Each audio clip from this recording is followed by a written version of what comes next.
God,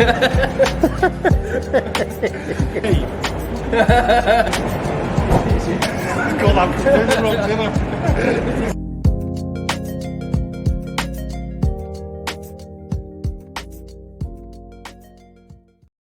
Hey Shane, how you doing? Good evening, how are you? Good. So, Motorhome Show, 0. The Motorhome Show that never was. Strange name. I wonder if people want to know. Right, the Motorhome Show nil is basically because we're going to start a Motorhome Show on Friday, isn't it, Shane? It is, yes. And we've been talking about it for ages. We thought, why don't we get into podcasting, doing podcastings? And then we thought, hey, let's just go live. We're stuck at home. We've got lots to do, lots of time. So we've got plenty of ideas to bounce out. So we thought today, what we'll do is we'll have the show that was never a show because it's our little way of practicing, having a chat, getting used to all the software. Anybody comes on and asks questions, we'll ask some questions. But we're just going to bounce for an hour odd, Shane. Yeah. A bit like Jason said, it's an idea that's been going around. There's not really anything like it out there, and there's really not an insight to how the industry is. So that's something that I think we can show in a nice way. We can also get some different people on from, motorhome accessory companies and everything like that. And Matt, keep buying them lottery tickets. Keep buying them, mate, and then come to either me, or Shane. Yeah, go to Jason, and then you can sell it to me. There we go. So starting on Friday, we've got Aaron Mercer from camperbuyer.com. Great guest, Shane. Great guest. Yep. It'll be a good laugh, I think. He's raring to go again after what's been happening for the last few weeks. It'll be a bit of a bearded show on Friday, I think. Yeah, it got a lot of knowledge, Shane. Hell of a lot of knowledge. Looks like Matt's not won the lottery. Oh, Is Matt having his own private party in our chat? He is, yeah. All he does is Matt. I think Matt's just like bored of just chatting to himself, I think. Fair play. So yeah, we're going to do a lot of these Motorhome shows. We're not going to have a specific time on just a Friday because obviously we've got obviously things to do as well. We're going to throw them out. We might do 2 a week, might do 3 a week, might do 1 a week. But what we want to do as well, we're going to get lots of guests on that are in the industry, Shane, aren't we? Yes, like I said, different people. Like there's a few names I've got rattling about. But now what we also want to do is, if you're a YouTuber, if you're a blogger, if you've got a caravan, if you've got a motorhome, what are you laughing at? I was laughing at Matt's comment at the bottom. If you've got a motorhome, if you want to ask us a question, not just put them in the questions. We want to get you onto the show, basically. And the way we want to get you onto the show is dead simple. Is if you pick up your phone, go to my Twitter, Caravans and Campers at SY45RP. Follow me, and I'll follow you back, basically. And then all you need to do is DM me hi, and we'll do the rest. We'll get you onto the show. Also, if you want to follow me on Instagram and just DM me hi, and we'll do that. Shane? Yeah, and if you haven't got either of them, just drop us an email to that address at the bottom, shane@webuyandmotorcaravan.com. We do want to get some questions in, to be fair. Like I said, there's not much knowledge out there on the industry and how it works behind. If you look at the car industry, there's so many vlogs and people doing YouTube videos and stuff. Want people to get into it with the motorhomes and just ask those questions, really. So don't forget, if you want to come on the show and ask us some questions or just have a chat or even talk about your YouTube channel, we'll promote that. All types of the community, we want you on. Onto my Twitter, follow me, I'll follow you back. If you've not got Twitter, join, I'll be your first follower. Also, you can go on Instagram. And again, Shane, there's your email. Yep, my email address at the bottom. Happy to go with, just drop us a message. I'm using that email address pretty much solely for this. So far away. And we also are doing, Jason, for the people who want to watch these shows, is a podcast. And we'll put something in the bottom after this show for a few more details on that. So when you're on your motorhome trips, you can download it. And if you really love us that much, you can have a listen then as well. Jeff, have you won on the premiums? I've started premium bonds as well. I think I brought £10 at ages or £100 ages ago. I can't remember. I never do the lottery, do you? I used to, but I never won, so I got bored. Hi, Dave. Hi, Dave. Sorry. Right. What have you been up to? I've just been doing a lot of stuff behind the scenes, just the website stuff that you normally do. I've been putting those show videos up that we did at the NEC. Bought a push bike, so I've been starting to do a few rounds, and then I've walks and little bits like that. The only things you really can do. What about you? Hi, First Motorhome. How you doing? Mate, I have been so busy doing jobs and everything. I've enjoyed it. I'm like I'm on holiday and I don't know when I'm going back. But I must admit now, I don't know. We've got to do what we're told, haven't we? Really? Let's be honest.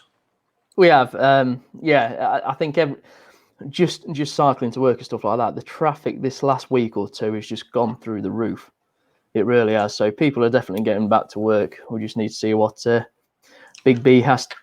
Sorry about that. Do you want to answer Prince? I'm about to pass my license with an automatic. What camper or motorhome would you recommend? It's got to be automatic, hasn't it? Yeah. The problem you've got, Prim, with automatic motorhomes is a premium on them. There isn't many automatics about, is the shame. No, I mean, they're a lot more popular, there's a lot more around in the newer models, but then your price bracket goes up and up and up. And I don't know if you remember at the show, I think automatic options was something like 500, 600, 700 quid on top of manual, which I think is bloody cheap, to be fair, when you're buying a new motorhome. I'll be honest with you, Shane, when we get an automatic in, they don't hang around. No, they don't. I mean, they don't at all. Prim, personally, I'd pass your test manually if you're going to be looking at getting a motorhome. What do you think, Shane? It depends if that's possible for Prim. But there are ones around there. It just depends what your budget is. Right, have you got this one here? Tony, hi guys, a quick question. Layout aside, do you think that European vans are better than British vans? Tough question, that is. In what way do you think they're better, Tony?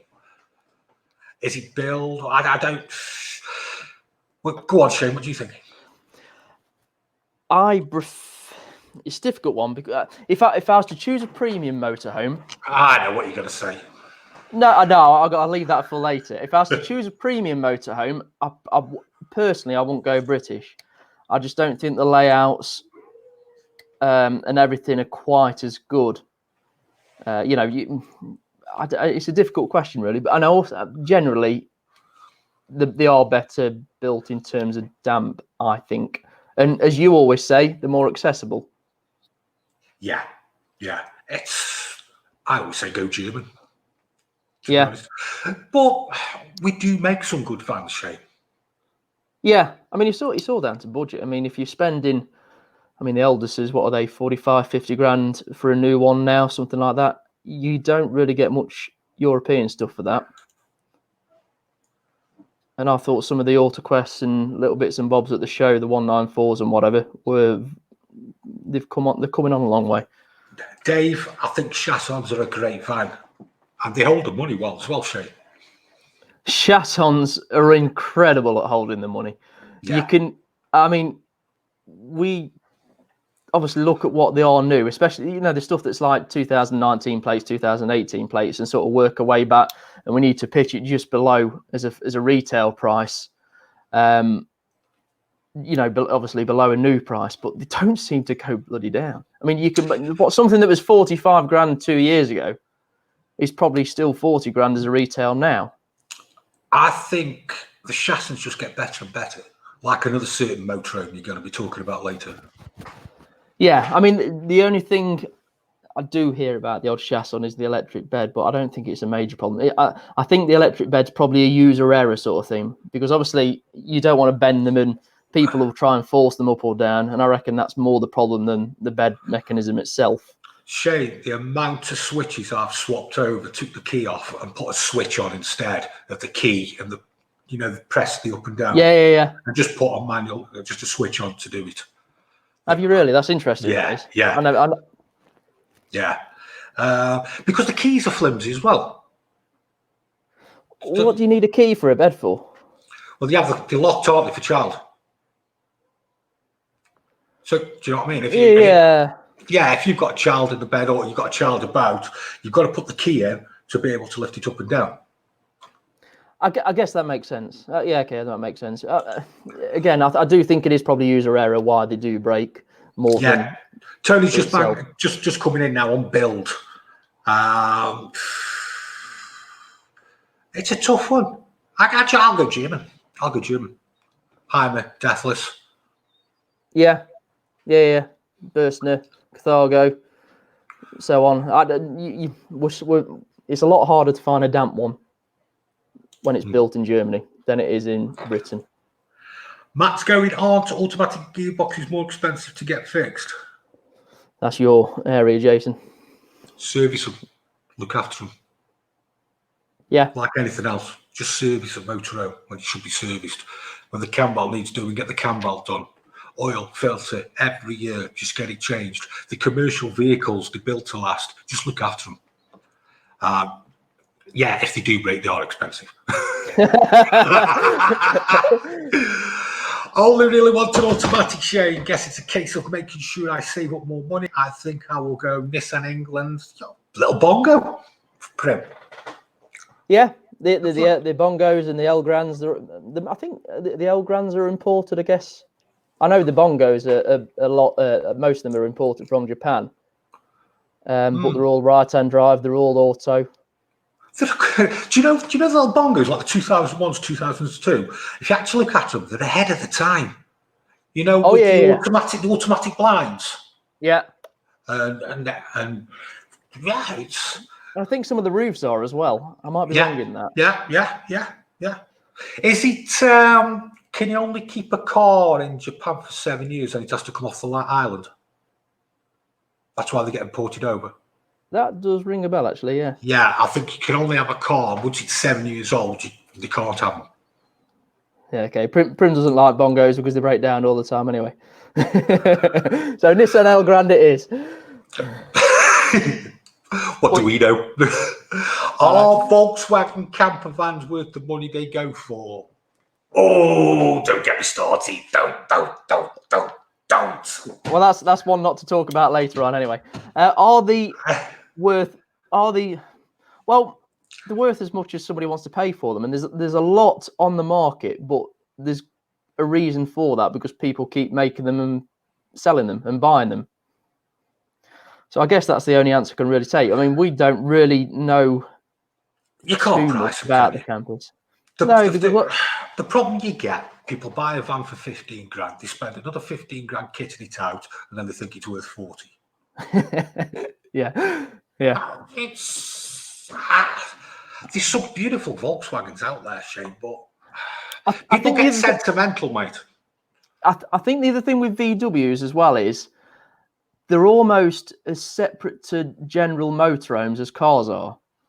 They're their own little market. You got motorhomes, you got VW campers, and then you got cars. They're just ever so slightly different. Yeah. Unless you go down like an auto sleeper route or the main brand motorhomes that make their camper vans, it seems to be a very different area altogether. Is the best way to describe. Do you ever get asked this when somebody's looking at a £50,000 motorhome? Are they good on diesel? Yes, and my answer is, how many miles are you doing in a year? And what's my answer is, you are dropping 50,000 quid. Why do you want to bother about diesel? Yeah, yeah, exactly. You'd find something that's 50 grand. You're going to be doing a lot of miles on it. You're not going to be doing many miles on it. I mean, for the sake of saving a few quid over the 4 or 5 grand that people do on a motorhome a year, it's not really, for me, it's not a big decision maker. If you can get a motorhome, you're getting a motorhome. To save an extra 5 miles to the gallon. I don't know anything. That's just what Google told me. Do you know what my favourite there's a website, and she's just set it right, Primus. There's a website that's taught me everything. Whenever I had a problem with a motorhome when I was first starting out, and that website was Google. Google. Amazing. Google's been good for us, hasn't it? Oh yeah, I mean, motorhomes. They're not like a car where there's 10,000 of them made and they're in the country. Some of the motorhomes that are out there might be only one or two of. So that's the biggest part of my job, is researching what a motorhome is, and it takes some bloody doing.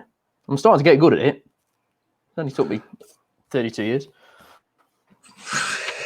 You say you've got to make the mistakes, though. You have to make the mistakes. When was the last time you went to the motorhome, Shane? I went to a place called High Peak in the Peak District, August bank holiday last year. It was a lovely, a bit further up than that. It's about, from where I live, it's about an hour and a half away. But there's up in High Peak, what's the name of the place? I can't remember the name of the place now. But anyway, they do like a beer festival over the August bank holiday weekend. The weather was absolutely spot on. Is that where you get past the reservoirs? That's Whaley Bridge, isn't it? Yeah, that's slightly. It's not far off. But yeah, we go over Mam Tor, big old hill, go for a bit of a cycle. And there's just a few of us that go up there, and there was 6 of us up there this time, and it was a bloody good time. The weather makes it though, doesn't it? What van did you go in? Went in a Carthago Opus 5.6. It was an old thing, but it was a big old thing. And you know what my feelings are with Carthago. But this was an old shape 07. But it was lovely. Sorry, mate. No, just bongo. If by motorhome you expect it, but bongo vans are just juicy. I think Chris likes them. Sorry, that's where I went. Hope Valley. Hope. Right. Do a beer festival there. Bongos are juicy. Yes, they are juicy. I think the 2.5 litre petrols, aren't they, with an automatic? So big engine for the small van. Yeah, it is a big engine for a small van, which is why they are juicy. But at the same time, you're probably going to be pushed for other options because there's not too much out there. Yeah. So how long did you go for? A weekend or something? Went on the Thursday night, came back Sunday night. Right. Last time I went away was last year, and we went to Silverstone for the Grand Prix. And how was that? The Formula One. Mate, it was amazing. If you've never been to the Grand Prix before, just go. I'm a big Formula One. I love Formula One, but I've never had the opportunity to go to one. And I wanted to go just to see how quick these cars are. So we all went, all the family went, and it was on the Friday, it was practice, and you got a free grandstand ticket. So we all sat up at the top and come around, and you're like, wow, how quick are these? And then Lily wanted to go to the toilet, so come on, I'll take you down. So we come down the bottom of the grandstand. I was on top of this grass, and they were right in front of me then. And she went to the toilet, and I stood there, and a Ferrari come past when I was on that level, and it blew me away. It blew me. But do you know what? It's a great weekend. What made it for me was there's so much going on. And what did it for me? Craig David was on one night, and loads of people there, having a lot were drunk. But there was a group of lads. This is what sums it up. There was a group of lads who come and stood behind us, and you could tell they'd had a few, and they went, right, lads, you know the rules, don't swear, there's kids here. And I thought, and that's how it was all weekend. It brilliant. Absolutely brilliant. And would you go again? Yeah. The Red Arrows were fantastic. Amazing. And I said to Jake, I said, what was the most thing enjoying? He says, I never realised a car could go around the bend that quick. And it was amazing. Yeah. What's your favourite motorhome? Favourite motorhome? Well, as you very well know, it's a make and model called a Carthago Liner for 2 i53. But it is 150 Did we do a video on that one? We did do a video on that one. And that's when you had your love it, wanted. I think that's when I was drooling, on camera. Nice fun though, Shane. The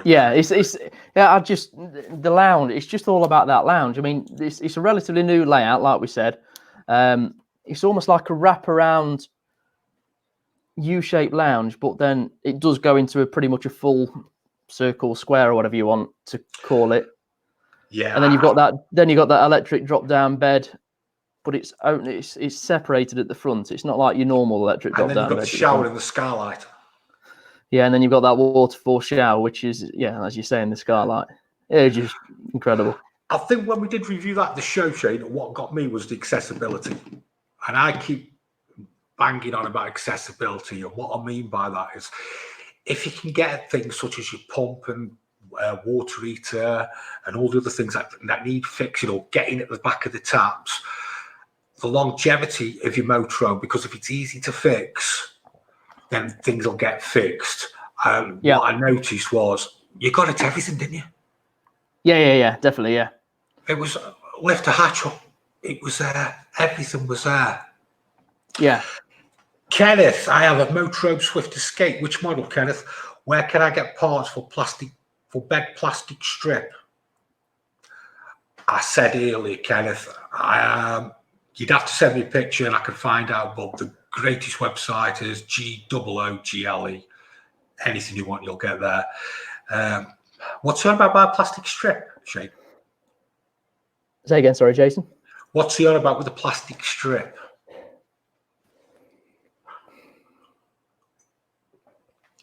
I'm not sure. Do you know what model it is, Kenneth? You can give us a model, then we can have a thing. Yeah, give us a model. Give us a model and I'll have a think. It's only a matter. Well, Kenneth won't be able to do this. Matter of just going on to Swift's dealer website, isn't it? Because that's my first port of call. Just get in touch with one of the Swift dealers, because if anybody's going to be able to point you the right way, it's going to be them, because obviously they will need bits like that as a general rule. German vans. We've just been on about that, Chris. German, yeah. I'll tell you what, the last show was it the October one? Not the February one, the main big show. Yeah. I was a little bit disappointed with Jaime. I wasn't disappointed. For what reason? Like, I was disappointed with them. The reason I was disappointed in them for is because they just seem to be a bit boring compared to. But when you get into that Carthago and you think, wow, how they've come on, and Jaime are like. Yeah, I mean, I forget which one it was. The flagship model that they've got, that looked absolutely stunning. It looks like just a bullet silver, lovely thing. But then inside, it just didn't really look like 120, 130 grand motorhome. I'm sure it was made like one, but like the Carthago and other makes, Death Left and so on, they just look the part. Whereas everyone's catching up, aren't they? Yeah, they've been so far ahead for so long that they just need to do something a bit different, I think. Phil Humphreys. Phil. Now, Shane, Phil Humphreys, he follows me on Twitter. He's been following me for a long time, supported me. Phil, nice to see you. Good evening, Phil. Yeah. Good evening. Could we get a decent 2 to 4 berth motorhome for 15k that I could get a few years out? Yeah. Definitely. Yeah. That's sort of probably the budget that you need to be starting to look at, really, with the motorhome. And you will get a good few years out of it. If it's your first motorhome, expect to have it a year. Because if you enjoy your motorhome, the first motorhome you buy won't be the right one, however much you think it is, until you start motorhoming. You're going to get between a 2002, 2004. I'll be going auto cruise. Yeah. Best car. Eldest. Yeah. Little Swift. Yeah. Swift might just be on the edge, but it depends with what you're looking at. You should be able to get something decent for that. I'd have thought so. Well, you will be able to get something decent. Yeah, just, as always, check for damp at that sort of age, just to make sure it's been looked after well. Yeah, The best, check advice, service records, check when the cam bolt's been done. What you can do basically before you buy a Motorhome, you can go onto the government's website and type in MOT test history.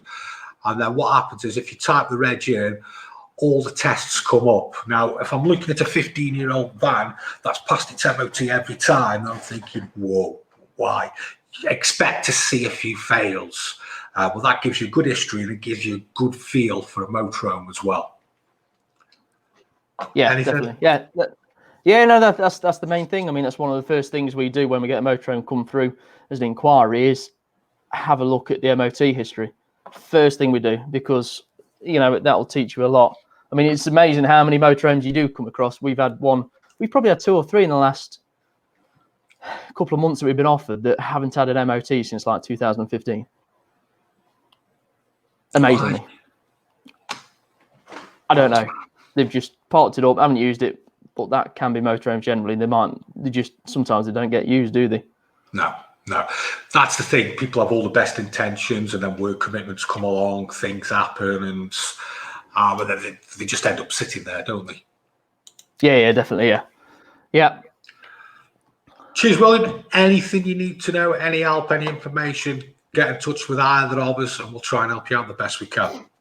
Yeah, just to add to that, William, just to reiterate for the people who just joined us, we are doing another show. This is just sort of like a preemptive strike is the best way to put it, just to make sure things work. Preemptive strike? You like that, don't you? I like preemptive strike. If it was me, I'm just saying, but we're having a practice. Yeah, so we're having a preemptive strike. I'm impressed with that preemptive strike. Yeah, ready for Friday night. We haven't advertised this, and the comments coming in are absolutely brilliant. It's actually very nice to see. 7 o'clock Friday night. Do you know what, Shane? I'm absolutely buzzing. We said today we didn't expect anybody to watch. It was just going to be a chat for ourselves. Basically, just have a bit of a practice for when we get to Aaron on Friday. So at least we know what we're doing, iron out any little things that happen. And basically, we've got 20 odd people watching. We've had some comments come in. It was like, I'm blown over already. Yeah. Oh, yeah, definitely. I really am. Okay, we're going to be doing shows. We want everybody on the show. We want a community. If you're a YouTuber, if you've got a motorhome, if you've got a caravan, if you want to ask us a question, it's great having these questions in the chat. Not a problem. But if you want to come on, simple. Pick up the phone. Basically, follow me on Twitter. I'll follow you back. And then just DM me, hi. If you can't do Twitter, do the same on Instagram. And also, Shane? Yep, there's my email address at the bottom for those who haven't got Twitter or Instagram. Not everybody does have it, so just drop me an email. That is solely an email address that I'm going to use for this. So just fire away those questions. Or if you want to come on, whichever one. Where are we up to now? I think we're on... Richard. Hi, what do you Go on, sorry. Hi, what do you think of roll teams, specifically the Pegasa 7-4? You know more than me, mate. You need to describe them. The A-class, this is. I think they're around 65, 70 grand, somewhere around that as a new price. You can probably pick them up for mid-50s now. I quite like them. They're quite modern looking. They did do a habitation door change, depending on where you're going to be using it from the continental side to the British side. So just have a look at that, depending on what your budget is and where you need that door. I think it did change the space inside of them a little bit as well, so they could put the door on the other side. Again, have a look at that.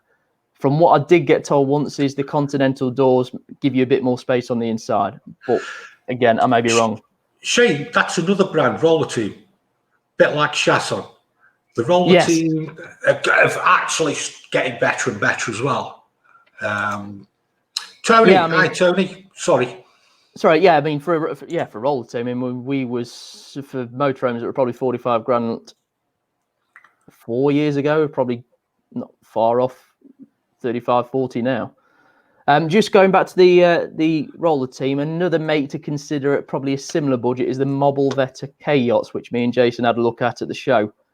They're not too far apart on price. Mobile Vetta, the K yachts.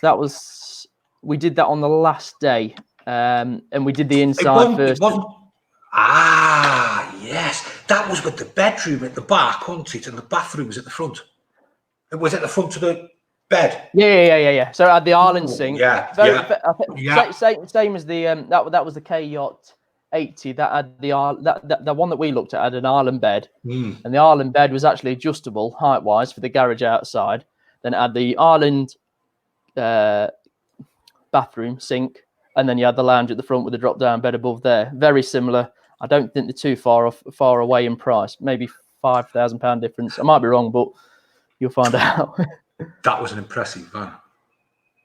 You like that, didn't you? Roller teams are very similar, I think. Very, colours and everything like that. To be honest, all the Continental vans, the layouts are all pretty much the muchness, aren't they? Yeah. I had a pleasure of MOT tests on motorhomes for years, mostly Markies, putting them on my Class 4 ramp. Now, I'm intrigued to know why. I'd like to see why you think that. Is it because there's parts of the motorhome that you sit there and think, oh, they shouldn't be on a road, but they are because it's part of the motorhome and not the chassis? Or for another reason? Okay. Aid, I can't wait to be selling motorhomes. Yeah, I'm the same as Aid, to be fair. I just want to get away in one. I want to go back up to the Peak District, back up to Hope or somewhere like that, and enjoy some nice walks. Cheers, Brem. Chaps, Mrs. C likes the British layouts. How would you rate Swift, Aldis, Bailey, Auto Trail, Auto Sleeper if you had to put them in a league? I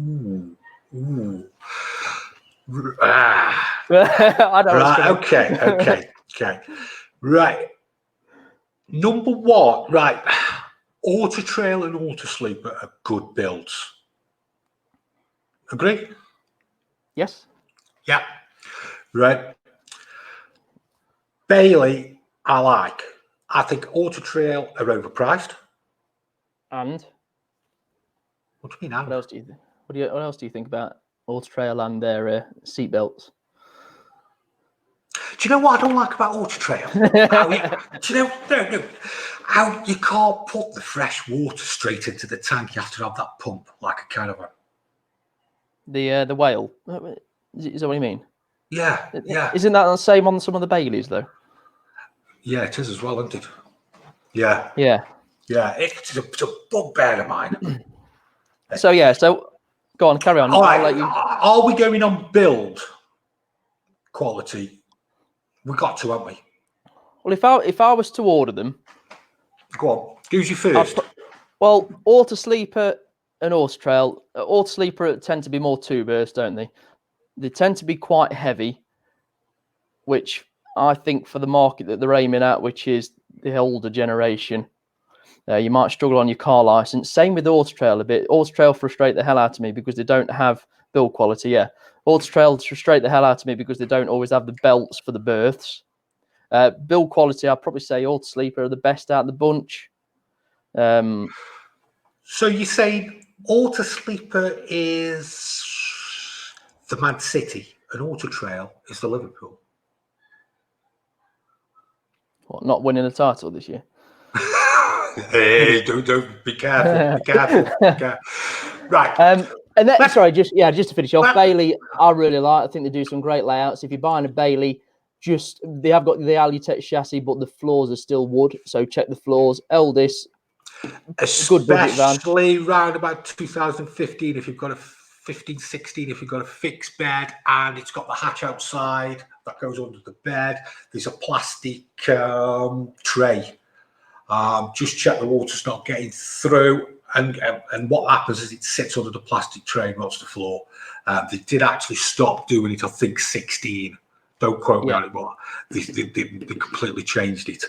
So we'll go Auto Trail, Auto Sleeper, Bailey, Swift. Swift are the Fords, aren't they? Of the motorhomes.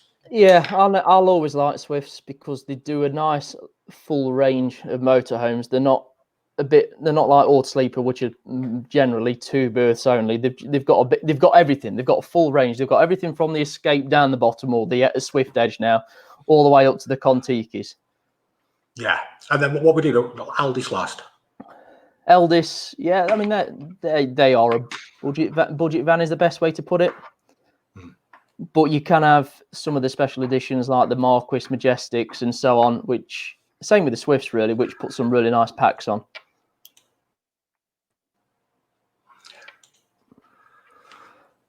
Can you show me more of your older motors on YouTube channel? Cheers. Yeah, I'm changing the format of how I do it actually. Before I used to just do the motorhomes with a bit of music. Now I'm going to start to do like a review on them.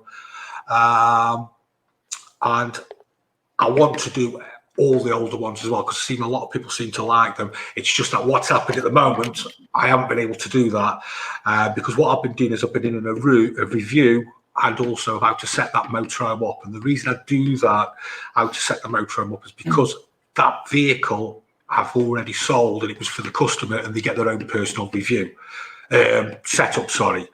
So I'm going to do a motorhome review and then I'm going to do a separate one about to set the van up for the customer. So yeah, I am going to get into old ones. I waffled on a bit there, Shane, didn't I? You've done what, sorry? I waffled on a bit there, didn't I? So yeah, Avon, yeah, no problems. There's no time limit, as we said.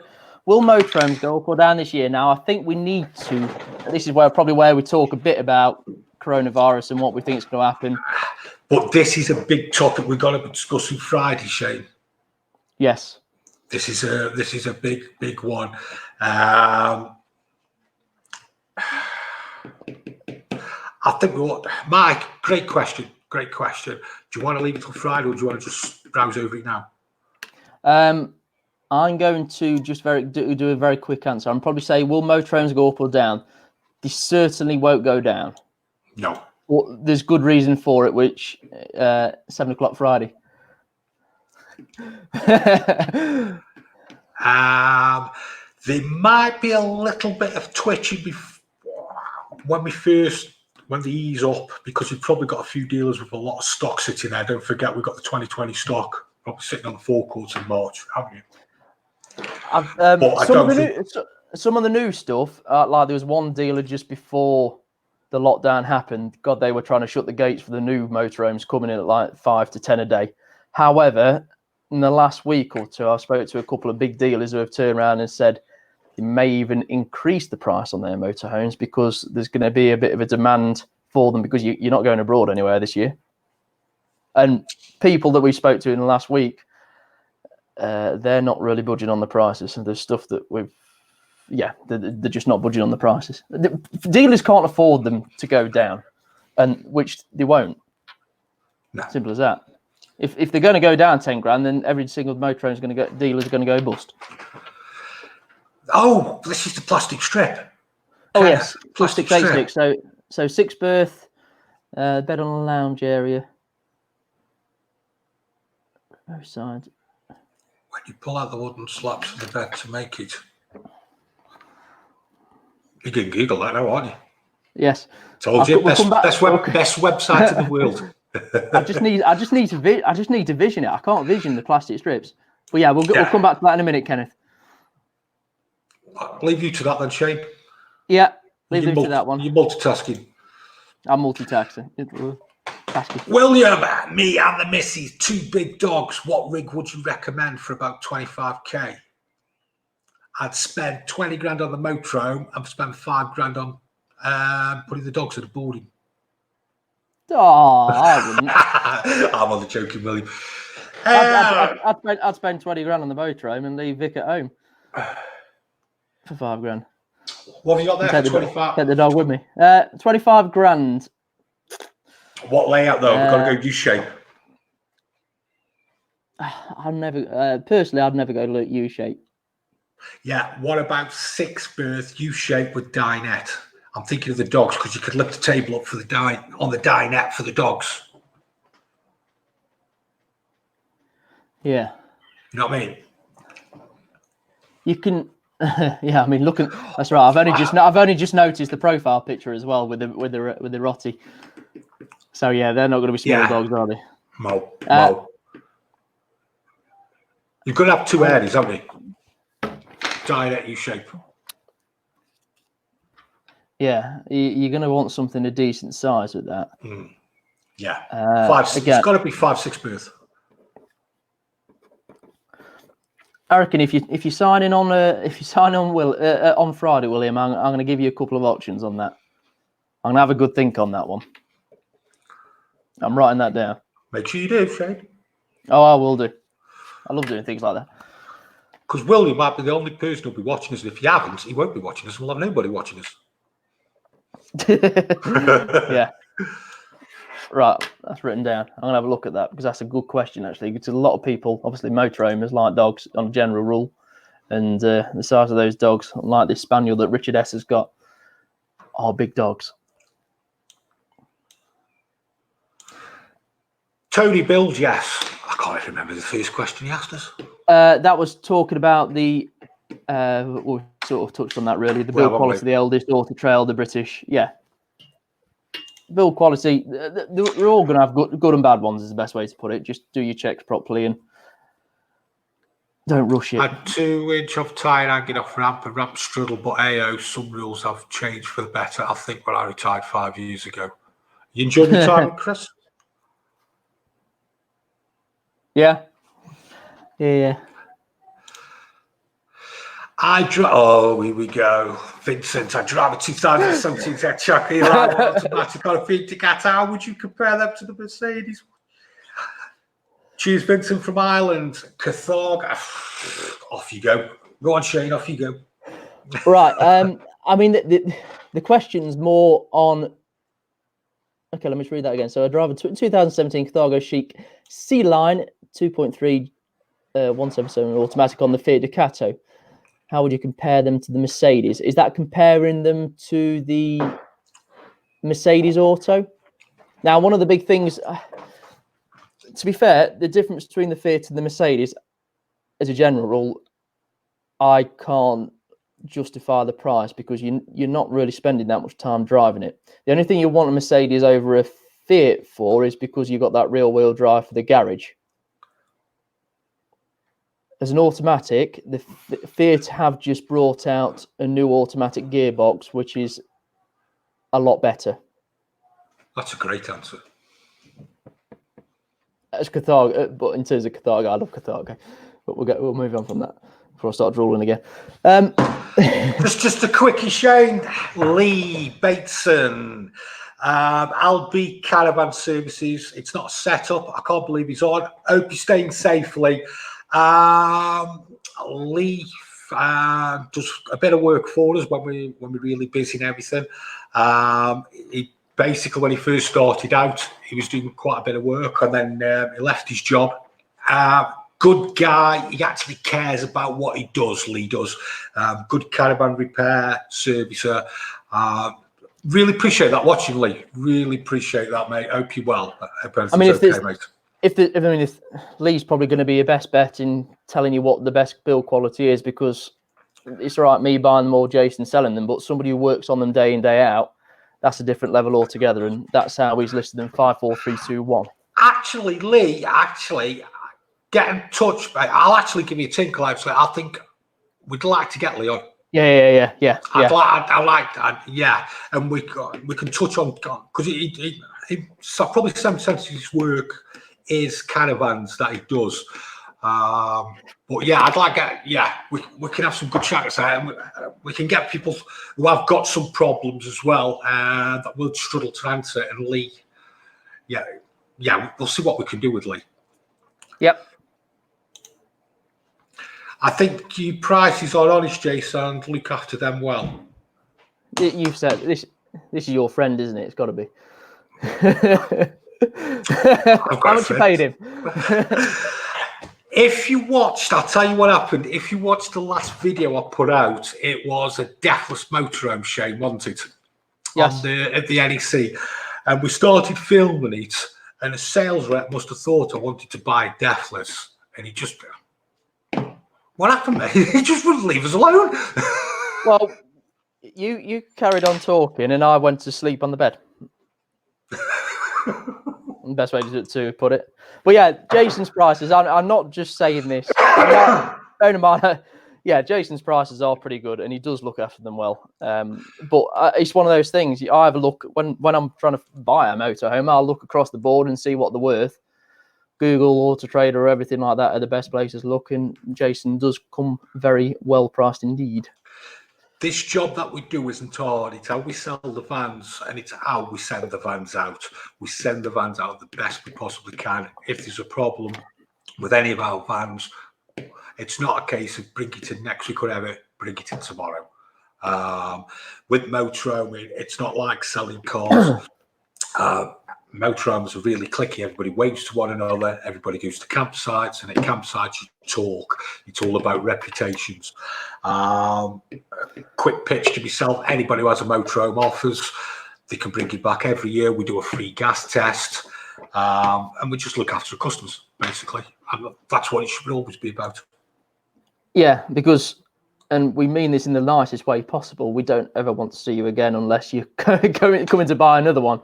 So you get it right going out, and hopefully you won't see the customer again because they'll be out of enjoying it with no problems. This is shame why I try and do a vast range from like 5,000 right the way up to probably 50,000 maximum, because there's no better than somebody starting off with a 10,000, 5,000 van. They come back a year later, move to 15, move to a 20, and basically move up.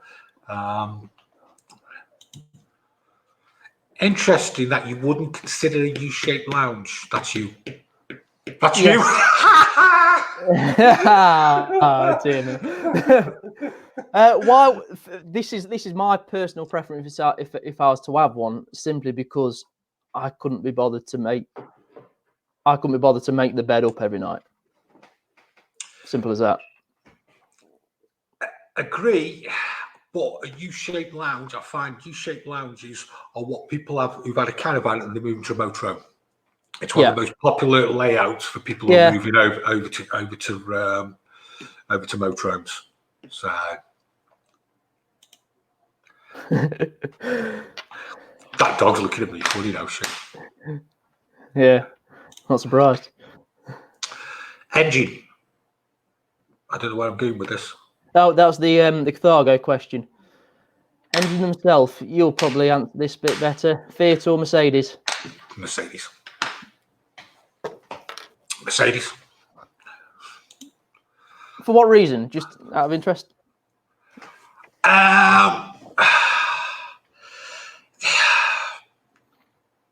They just build. They just go forever, don't they? Well, it's like anything else, and it's how you look after them. I've had Mercedes cars, and I don't ever seem to have a problem. I dare say this now, next time I jump in my car. But Mercedes, I've never had a problem. BMW, never had a problem. But I service them regularly. I'll look after them. Go on, ask me a question I can't answer. I'm going to ask you another question. Yeah. So which one don't you like? See, yeah, which one don't you like? Renault. Why? Because I always seem to have problems with Renault. Whenever we get problems, the cam belts, according to the mechanic, are a pain. In nice words to do as well. But I've always seemed to have problems where they cost me the most money to get right before is Renault. Always Renault. We've got for saying that we're out on the road buying, the two that I've broke down in our Renaults. It's probably a coincidence. It's probably the owners that haven't looked after them, but I broke down in them quite spectacularly. I think the last one cost me $5,000 to sort the engine out. All right. What chassis then? Favourite chassis? Ford. I like Ford. New Ford.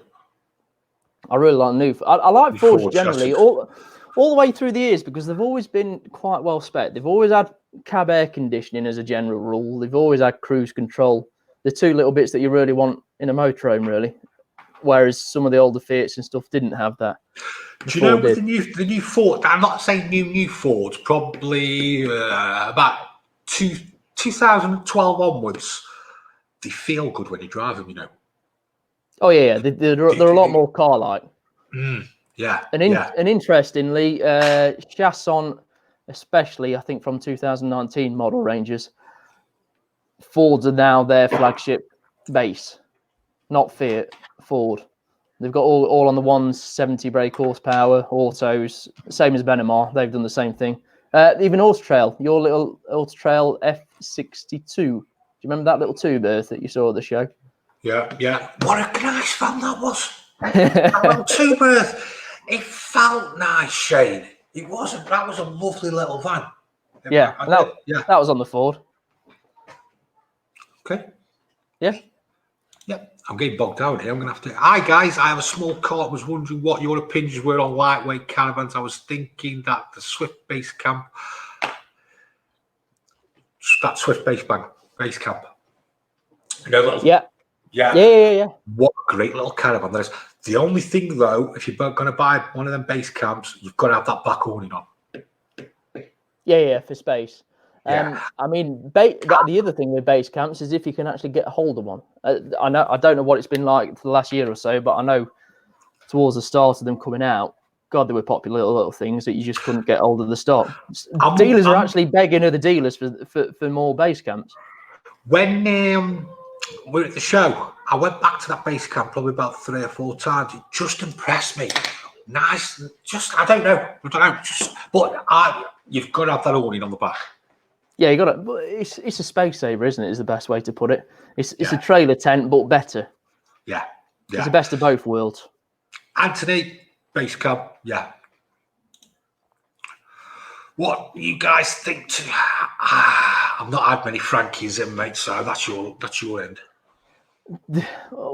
There's not that many around. That's probably one of the reasons why. But yeah, a good solid make. Are you looking at new or old? That's probably the best question to ask, because they're coming into a different... They're almost up in the game a little bit in the recent years to compete a bit more with the Carthagos and other bits like that. They're getting a more high-end van than they were. They were a bit of an high-end van, but they're a bit quirky and they weren't quite as popular for whatever reason. Where are you based? I'm based in Shropshire. Website caravansandcamperslimited.co.uk. Shane? Yeah, I'm based just outside a place called Burton-upon-Trent. WeBuyAMotorCaravan.com. We generally buy more than we sell. But if we do sell one, it's because it's a very, very, very good one. Not to say that the other ones aren't, just we've got a nice network of dealers that we deal with, which is where we make our friends. As soon as house sells, we will meet. I'd love to, Chris. Not him. Not him. HSE sells. As soon as the HSE, I'm assuming that's sort of Land Rover or Range Rover. So that'll be a nice chunk. HSE, is that not a house? Oh, I don't know. It could be, I don't know. It's either a Land Rover, a Range Rover, a HSE, or it's a house. I don't know. I'm old-fashioned now. I don't know what these short words are anymore. I was laughing at that video when I watched because you could tell by the new face that you wanted him to go. You had a proper strop on you, didn't you? Oh, I just lay down in the back. Like, it's nice that somebody comes and talks to you and tells you a bit about it, because what he did tell us, it was good. But then when he came back the third and fourth time, I just left him to you. It was a deathless, wasn't it? Was it not Sunlight? What was it? Deathless? What was good with it is they have all the upgrades on them and they sell them. Yeah, you're not buying a motor-based vehicle and then putting an extra 10 grand worth of extras that you will end up needing. Yeah, it was 60 grand, wasn't it? Something like that, yeah. Yeah, but all the extras were all included in the price, which I liked. That was the one, if you remember, it got the 2-side seatbelts. Yes. Yeah. And there isn't many that do with the side benches that do the seatbelts on the side. That's right, yeah. I can't think of any others really. No. Yes, I think that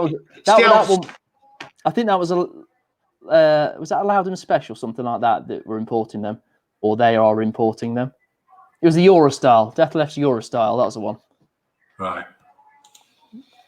That was the one. Hi guys, started watching about 2 weeks ago, but don't know where you're based. If you look in the description box, Richard, underneath the videos, it gives you our websites of who we are. I'm Caravans and Campers Limited.co.uk. Also, We Buy Campers, where we sold, got a website for buying them. Shane. Oh, Shane. Motorcaravan.com is the best way. He's generally the buying website, but that's where we do sell the odd few as well. But there's something I just want to add on to that. We're doing this show. We're not doing it to promoters. We are this one just because it's a bit of an introduction and a bit of a practice for Friday at 7 o'clock. But we just want to have a chat about motorhomes. It's something that we both bounce off each other because it's not a job. It's something that we love doing. It's the same as the reason why we set these YouTube channels up. That's why I do a lot of hints and tips on there. I do the handovers. So when one of my customers takes a motorhome home, they've got a video there. So if they get stuck, and that's where we're also going to incorporate as well with the videos when we come out of lockdown, because obviously there's going to be not social distancing, it's going to be called retail distancing. So my customers there, when they have the motorhome, it'll be all set up for them. They'll have their own video, and that's how we used YouTube. And then I started to showing people simple things of how to fix things, because a lot of stuff is simple. I can do it, so everyone else can do it. It's all about giving, and then perhaps somebody in the future might come along and buy a motorhome. So we're not promoting selling any, but cheers for asking. I went off on one then, didn't I? No, but no, I mean, I've got to admit, Jason's videos, I mean, I don't personally do any work to any, but when I do, the first thing I do is have a look on YouTube, and a lot of the time Jason's videos come up and I have to look at him even more than I probably want to at times. But they are very good videos. And just going back to the dispatch videos, is that the best way to put them? How to work your motorhome and stuff like that?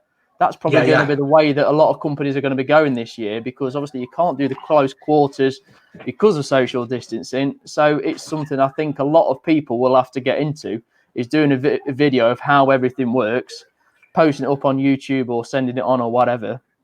And then you've got that tutorial for life then.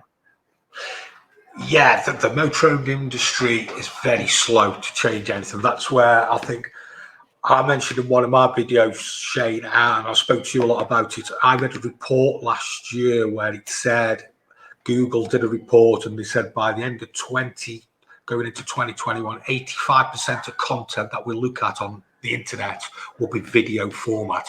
That's when I thought I need to start doing things. But I am starting to see some motorhome dealers now starting to do what we were doing 6 months ago. Yeah. Basically. Yeah, definitely. I mean, don't get me wrong. If you have, I daren't watch some of our older videos because they're just terrible. But you get into it, and you know, if I was a dealer starting up, or even a dealer now, I'd really get onto YouTube and start doing the videos, because it's the second biggest search engine after Google. Yeah. And I think a lot of the dealers at the moment are still advertising in the motorhome magazines, the practical magazines, and them type of places. It costs a lot of money, and in a month's time, that magazine's gone. We publish content on all different platforms. What do? We do LinkedIn, we do Twitter, we do YouTube, we do Instagram, we do Pinterest, Facebook, and once we put something up there, it stays there. Yeah. It's content that's always there, and if somebody wants a motorhome, then you know all the information's out there. Is the best way to put it. But I would say, if you're thinking of doing a YouTube channel, just post. Mine were terrible. Just post, and you just learn. You get to learn something new. Just post them up. And I find YouTube's a really good community as well. Really nice people. Yeah. Love your videos, always very informative. I haven't got a motorhome myself, but we'll still watch your vids. Keep it up. Thanks, Tony. Much appreciated. How more expensive are the Mercedes engine? 5 to 10k. Yeah, probably. Yeah, as a new price used. It's a bit sometimes a bit of a difficult question because they don't always do the same models on various chassis. So they'll do one model, but they'll only do it on the Fiat. So there's not really much to compare. You get some of the older auto trails that are on the Mercedes. They might be 2 or 3 grand more. Do you reckon if they're on a Mercedes instead of a Fiat? Yeah, And generally a better seller as well. It's because of the Mercedes badge, isn't it? Yeah. Yeah, and more chance of being an auto at that sort of age as well. Hi guys, we have an auto trail Delaware and we want to remove LED rear lights. Any advice how to take them off? It's hard because you can't see, can you, Shane? Do you want to make a note of that? Oh, that's one for you to answer, yeah. I'll just drop my paper. 1 minute. Why do you want to take them off? I bet. See, that's a difficult one as well for me, Delaware everywhere. When it comes to things like that, we have our own mechanic who does them type of things, things engine-wise as well. Mostly I deal with the inside workings of the water, the heating and things like that, to be honest. But if you make a note, Shane, it's something we can have a look at. Yeah, write that down. When you buy your motorhome to sell, what do you look for and check before you part with your money? Great question. It is actually, isn't it? I'm not going to tell you because you'll do it yourself. It's experience, Yvonne. Experience. Go on, Shane. You buy more than me. What do we look for? We look MOT check first, isn't it? We'll start the process. If I'll have a look what they're online for, where they are online, how many there are online, what sort of price they're up for, and what do we look and check for? Just daft things like if it's been maintained, service history, as Jason said earlier on, MOT history. The biggest one for me, above and beyond anything, is damp. It's called a Protometer Survey Master, and for everybody who's listening, it might cost 300 quid, but it will be the biggest saver of money you'll ever get, because if you get a motorhome that starts getting damp, it's going to cost you more than that 300 quid by some way. A lot of the older vans will have had issues with damp though, Shane. When all said and done, it's a metal box bouncing along a concrete road. Yeah, and it is built by humans, and there is user error. You know, if they've not, it only takes a bit. It's not even how it's put together. Sometimes if a bit of sealant fails, that's nothing to do with the owner. It's just you need to keep an eye on it and seal it when you can. Yeah, because it's like take your house now. There's something on your house that wants doing, isn't there? Yeah, I mean, you only have to listen to what houses are like when they're new built. Yeah, it's all the same as a motorhome. Yeah. There's no perfect motorhome out there, folks. No. There isn't. But yeah, long and short, damp check, service history, MOT history. And when I go to buy a motorhome, you just need to make sure you know what you're buying. I think you'll like me, Shane. If I'm going to look at a 10-year-old van, I'm going to appreciate there's going to be dinks in it. Yeah, definitely. There's got to be wear and tear. I take that into account. If people are straight with me and tell me exactly what it is, and I offer them that price, I don't want to haggle. I just want to go, thank you very much for being honest. There's your money. I'm off. Shane? Yeah. You're gonna expect dinks, dents, damage, and even a little bit of damp, but it's when it's excessive, then that's when it becomes, they are lived in. They are big things that people aren't used to driving. So you've got to expect some, wear and tear. A lot more than a car, I might as well say. Because if you go to a car dealer and buy a car, most people are going to expect the bodywork to be absolutely spot on because they're easy to work on. Motorhomes aren't easy to work on. You can't just pull a dent out on fiberglass. It's a bit more doing. Do you know what's my biggest gripe that gets me in a bad mood? When the electric step doesn't work. Yeah. Winds me up. Electric steps. Yeah. All right, what's your opinion of a rear-wheel drive motorhome as in some new Carthagos? Personally, I think it's probably the better way because the chances are you're going to have a garage on a Carthago and you'll have that heavy load in the back, and that's where you want the drive. Can't say much more. Nope. House got to get shot of bricks and sticks. HSE. Told you it was house, didn't I? You're not down with it. I'm not, no. All before my time. Oh, thanks for the advice. The other option is to sell up and go total van life, total stealth off grid. If you were to retire into a van, what one would it be? The longer you're going to spend in a motorhome, the bigger I'd go for. A-class. Yeah, A-class, fixed bed. Because if you're going to live in one, you don't want a bed that you're going to have to make up every single night. Yeah. I mean, I don't like making up the bed at home every few days, let alone every single night. So yeah, big payload. If you've not got your over 3.5 ton license, make sure you get it because you'll need it for the van size.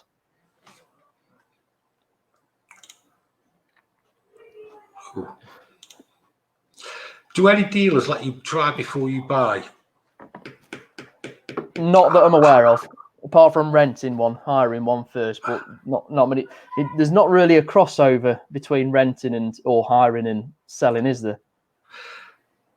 Richard, that's a little bit like having your cake and eating it.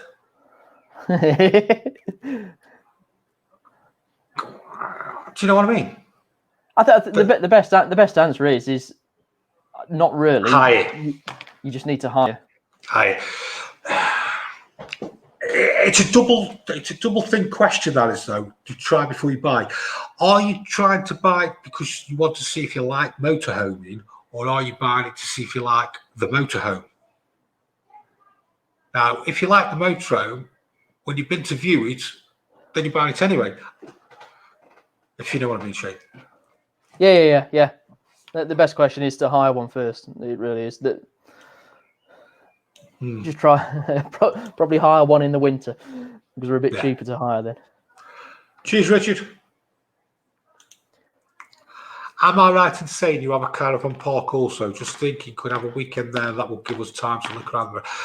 I am actually based on a caravan holiday park, Chris. I don't have anything to do with them. I just rent the pitch off them. I've been there donkey's years.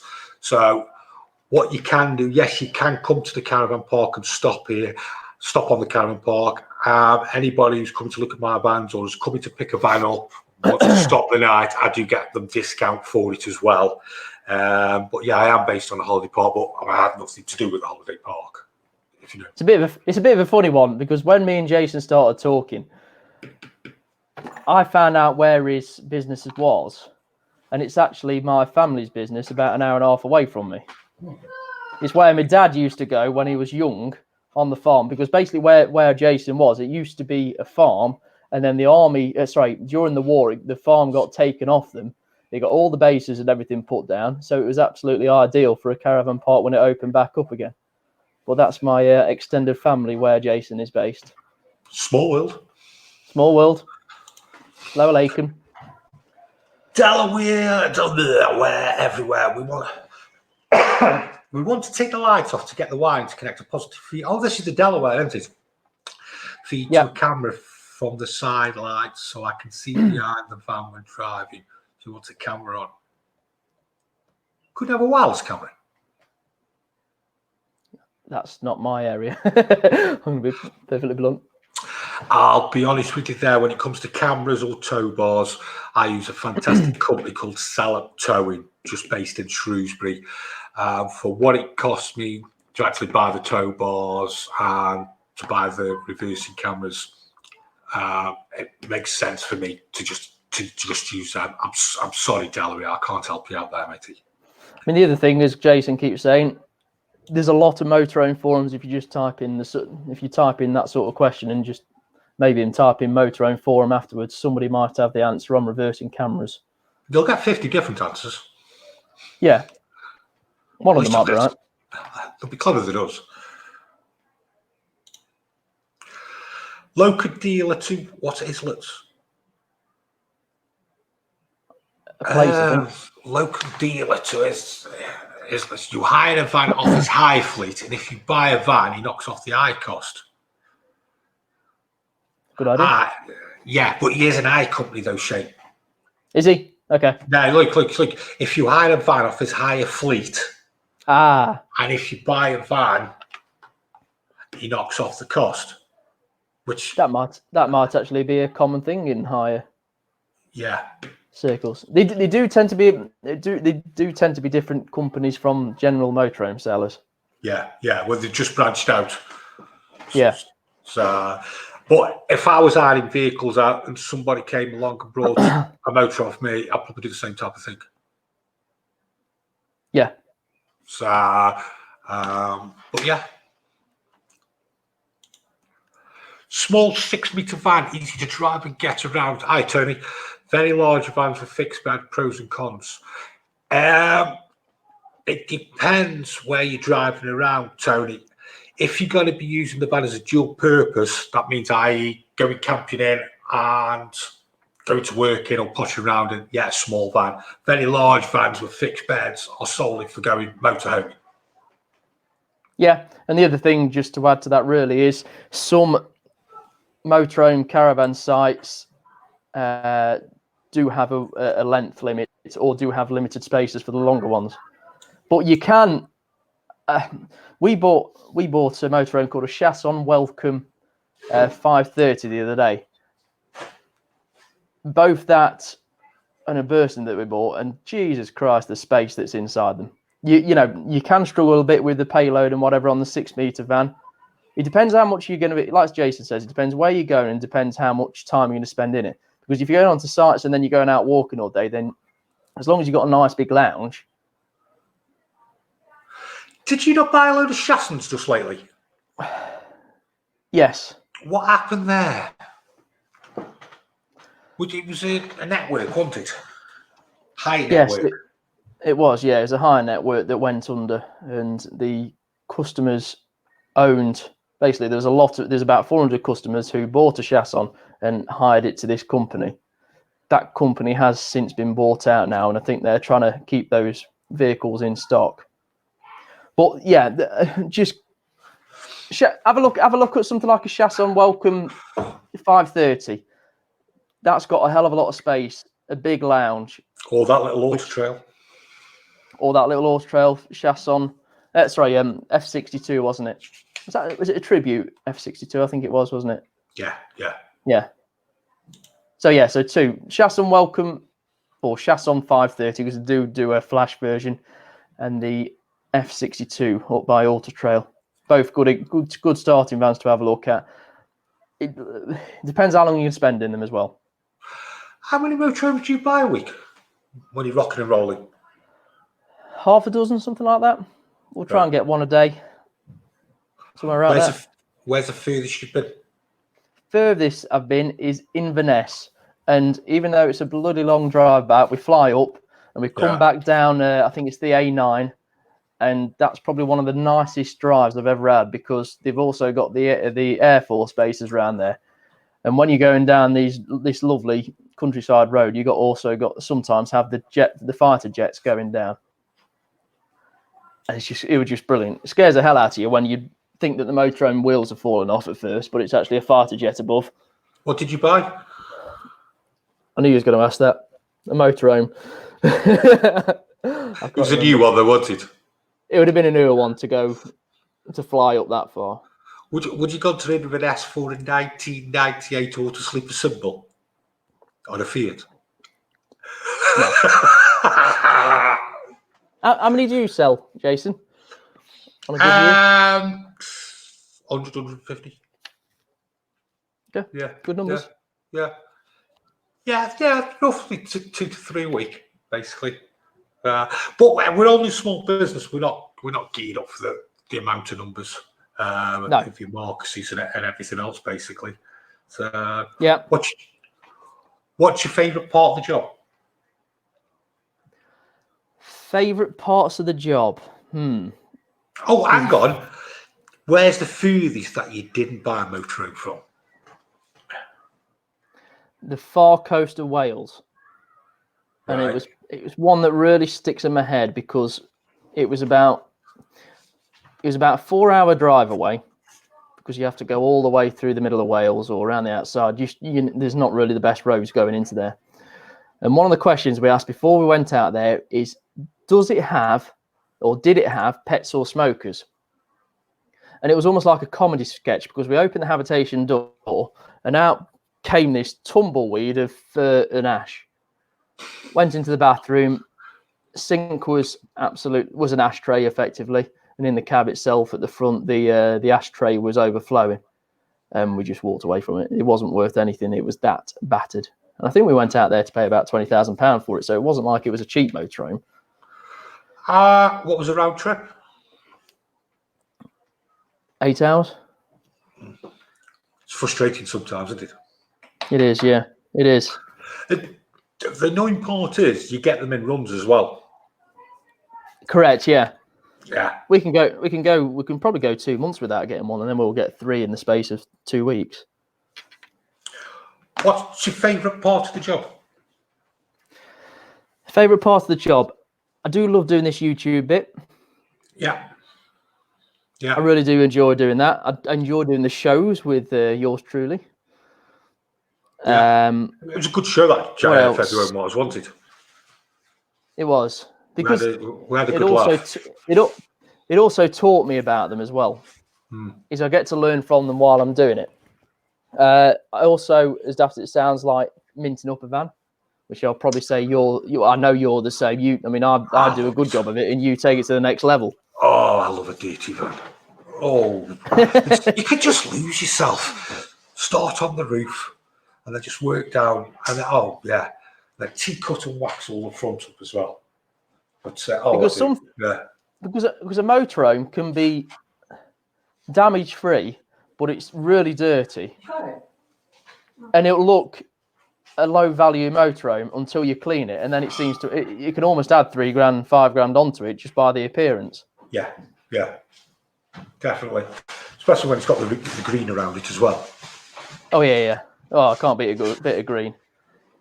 Can't beat a bit of green. Auctions are good.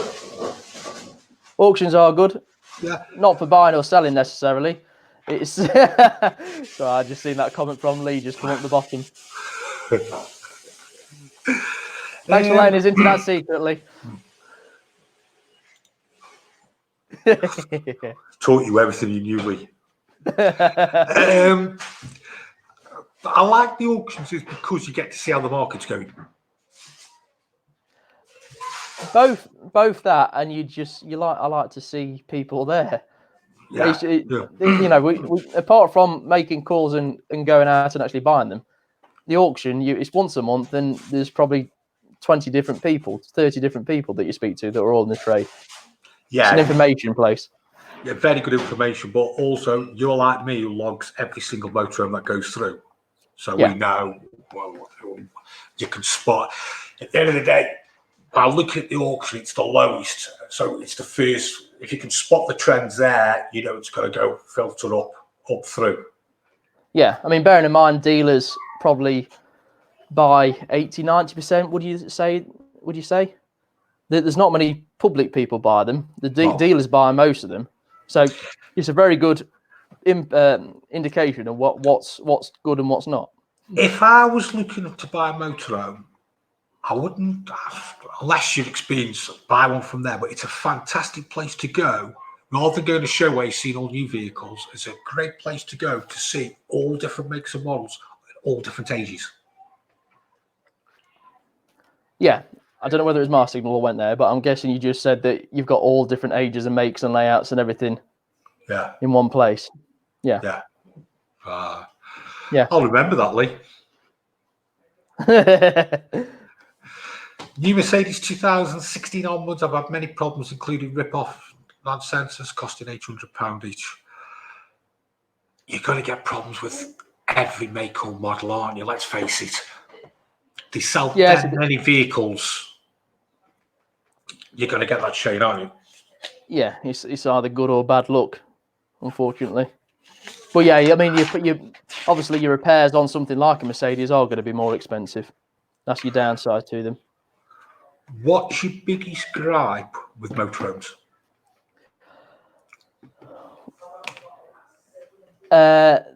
Couple of things. One is lack of space for sitting down on the toilet in them. With paper.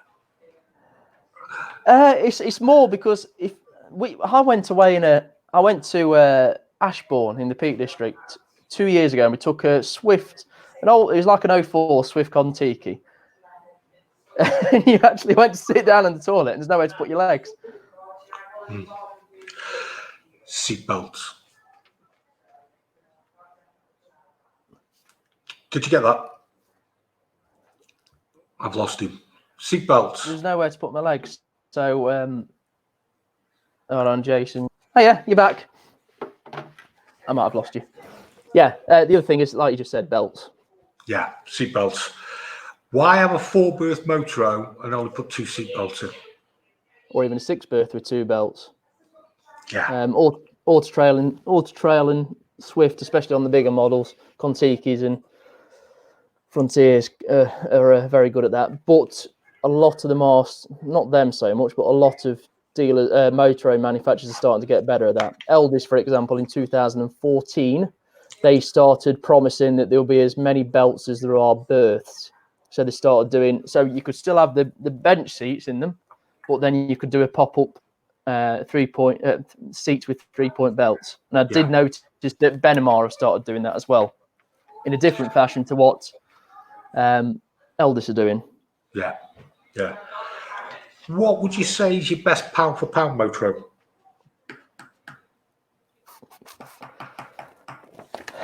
Probably Chasson or Roller Team. I quite like something like a Roller Team Autoroller 707, I think, because you have got 6-7 berths and it's good value for money.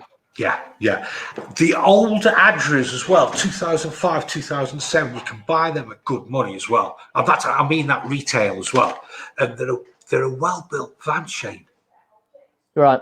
What about Naus for that sort of age? Are they similar? They seem to do quite well with the price. I haven't had many in, so I don't really want to.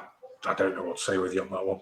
No, we've had a few obviously, and they tend to. You get some nice colours on the body as well. They're not just plain white, which most of them were. You get some silvers and blues in them, which makes them stand out a little bit more. Do you want to tell everybody about Friday? Yeah, just want to quickly say, Tony Collins, thanks guys, brilliant evening and very informative. Thank you, Tony. Thank you for signing in. We didn't expect this to go quite as well as it has. With all the comments, it's been very nice actually. I've really enjoyed it. Yeah, I have. I mean, that's nearly an hour and a half gone without even thinking about it. Yeah. Okay, we're going to be doing some more live shows. The Motorhome Show. We want as many people on as we can get. Great comments, fantastic comments, but we want to speak to other people. If you're a YouTuber, if you're a motorhome dealer, if you've just got a motorhome, you want to ask a question, you want to have a chat, basically go to Twitter, follow my Twitter, Caravans and Campers at SY45RP. I'll follow you back. Send me a DM. Just say hi. We'll take care of all of that. If you want to go on Instagram, do exactly the same. And if you want to get in contact with Shane, if you haven't got Instagram or Twitter. Yeah, that's simply Shane at WeBuyAnyMotorCaravan.com. We are going to post this video online, both on YouTube and other platforms. We're also going to make it as a podcast as well. So if you can't tune in, but you want to listen to it on the road, and we'll put details like that at the bottom of that as well. Enjoyed it? Very much so, yeah. I'm looking to. I'm not going to lie. I've been very relaxed about it for the last few days until about 10 minutes before the show started. I tell you what, it's been stressful, hasn't it? Do you know what's actually made this show? The people. Yeah, the people. I think I'd have struggled to get into it, but as soon as the questions started coming in, especially with who was it that was having the party at the start? Oh yeah, it was Matt West. It was Matt Westby, wasn't it? He started having a party on his own, and that absolutely made it for me. And after that, he was down from there. Lee, you haven't got a clue what a douse van is. Douse, you thought that was a wardrobe. Sorry, babe, carry on. Yeah, he thought it was a canals. Yeah. Yeah, it's been great.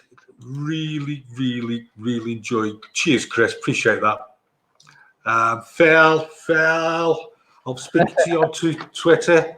Who else have we got left? We've got Matt. Oh, cheers for that. I'm going to have a beer now, will you? Yeah, I am as well. And cheers, Richard. See you Friday. Yep, 7 p.m. See you Friday. I got it right. Yeah, 7 p.m. Friday, like we said at the start, and a couple of times all the way through the show. This was a practice run or a preemptive strike. Very, very good friend of both of us on Friday, Aaron, camperbuy.com. He probably buys more campers than me and you, Shane. Yeah, I think last time I spoke to him, he said he buys something like 500 a year. Lot of knowledge. Really, really looking forward to that, Shane.